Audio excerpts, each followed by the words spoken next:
Welcome back, mga kaaldab. Ito na naman po ang inyong lingkod, si Mr. Destiny. At panibagong update na naman po tayo. Ito yung pinakamainit ngayon, mga kaaldab, na ibinalita naman po sa 24 oras. Sabi ko nga po sa inyo dito sa channel ni Mr. Destiny, kapag may mga bali-balita po tayo nakukuha o update, may agad-agad ko sa inyong ibibigay yan. Agad-agad ko sa inyong ipararamdam yan. Di po ba? Sabi ko nga po sa inyo dito sa channel ni Mr. Destiny, 101% update na tayo. Taliwas po sa mga sinasabi ng iba at huwag po kayo maniniwala sa mga pahayag at komento po. Kasi ako, sabi ko nga po sa inyo ngayon, nabalitaan niyo sa akin to, sasabihin niyo, hindi fake news yun, wala namang ganun.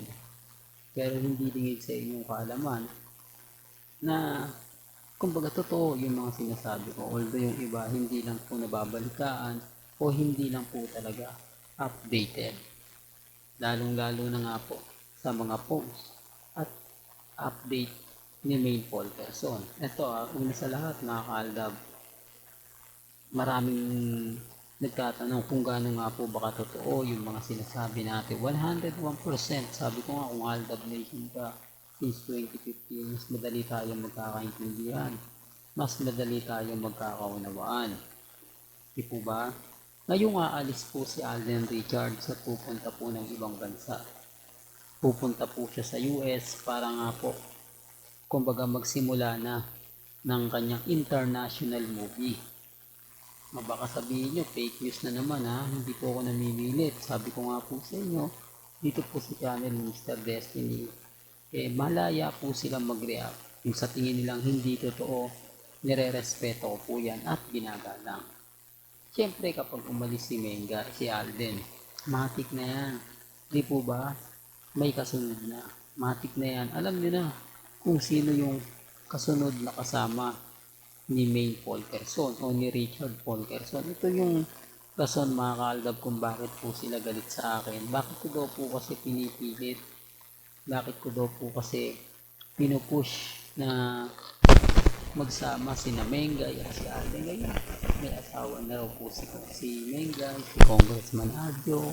Masaya na nga po raw ito dahil kumbaga ako lang daw po nagpapagulo. Pinugulo ko lang daw po yung mga bagay-bagay na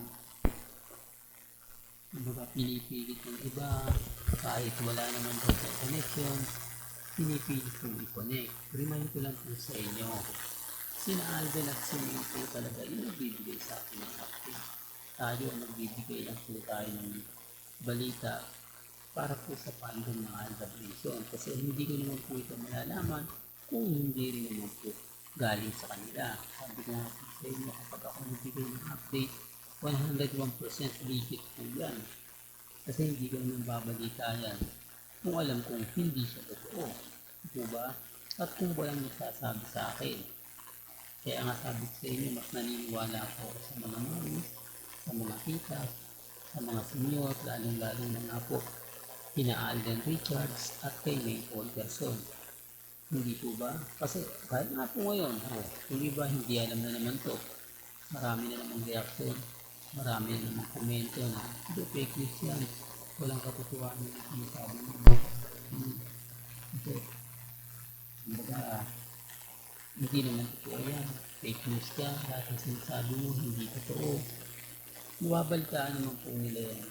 Kumbaga, sabi ko nga po sa inyo, may mga bagay-bagay po na kailangan ko ipaintindi. Kailangan ko, kumbaga, 101% na ipapaliwanag ko ng gusto para makuha nila yung simpatya, para malaman po nila na yung mga ina-update mo 101% legit na legit po siya. Hindi po ba? Hindi rin to, kaya mga kaaldab. Kaya nga sabi ko sa inyo, ulitin ko lang po, i-remind ko lang po sa inyo na yung pag-alis po ni Alden pang international po, talagang marami na naman po ang magtatanong.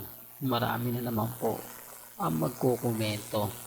Lalong-lalo na nga po pagdating sa atin. Kasi gaya nga po ng paulit-ulit kong ina-update, nauuna po tayo eh. Di po ba? Alam ko maraming babatikos Ay hindi naman naalis si Mengay. Ikaw naman Mr. Destiny kapag ka umaalis si Mengay o si Alden Richards, lagi mo sinasama si Mengay. Ganyan sila kapag ka nahuli.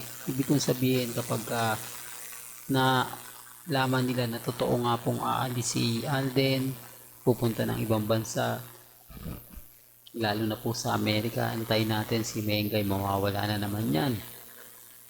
Siyempre kapag nawala na naman yan, matik na yan. Marami ng haka-haka yung lalabas. Marami ng komento. Hindi, nandyan lang yan. Nakakatuwa po kasi dahil yung international movie ni Alden talagang gagawin na. Patunay lang po yan mga kaaldab na yung mga sinasabi ko 101% legit na legit po siya. Di po ba na pinagmamalaki naman po natin na hindi tayo nahuli, hindi tayo napag-iiwanan. Taliwas po sa mga sinasabi at payag ng iba. Hindi yan totoo. Wala pong katotohanan yung mga sinasabi nila kasi tayo legit tayo mga kaaldab. Galing po mismo sa malalapit sa pamilya Paul Carson. Mas malalapit po sa pamilya Mendoza. Kaya nga sabi ko sa inyo, paano ko po nalaman na si Mengay nasa Bulacan? Paano kong nalaman na naandun nga po siya? Gayong kayo na nga po nagsasabi. Kayo na nga po nagpapatunay na wala po si Mengay may ganitong gawain. Di po ba? Yung tipong tama naman si Mr. Destiny kasi kumbaga hindi niya rin makukuha yung update na yan kung hindi rin sinasabi sa kanya at papaano niya nalaman na nasa Bulacan si Mengay. Gayong wala naman po si Main, hindi siya nagbigay ng update. Wala ring ganap yung mga army, hindi rin nila alam kung nasaan si Mengay. O samantalang si Mr. Destiny kumpirmado, nakuha na po natin. Yan ang isa sa rason mga kaaldab. Yan ang isa sa dahilan kung bakit nga po ba kampante lang po si Mr. Destiny, dahil alam po natin na tayo yung wagi, tayo yung panalo, tayo yung pinag-uusapan at lagi tayong trending. At siyempre kapag trending, angat na naman po tayo. Hindi po ba? Kaya nga sabi ko sa inyo, antay-antay kayo sa bagong update natin kung si Mengay nga po'y mawawala ngayong weekend. Diba? Yan ang isa sa mga ang sarap abangan, ang sarap panoorin. Bilang ganito na lang po ang ating latest updates. Kaya kung gusto niyo po ng pinaka-latest at sariwang update, abay tumutok lang po kayo dito po sa channel ni Mr. Destiny para updated po kayo sa mga bago at sa mga latest na i-upload po natin maya lang. Kaya kung bago ka lang sa channel na to at isa kang true blooded Aldab Nation na nagmamahal kina Mengay at Isoy, tama po ang channel na pinuntahan mo. Kaya consider na po kitang bagong subscriber at huwag mo kalimutang i-share ang mga video po natin sa mga mami, sa mga titas at sa mga sino. Hanggang sa muli, salamat po sa panonood at pakikinig.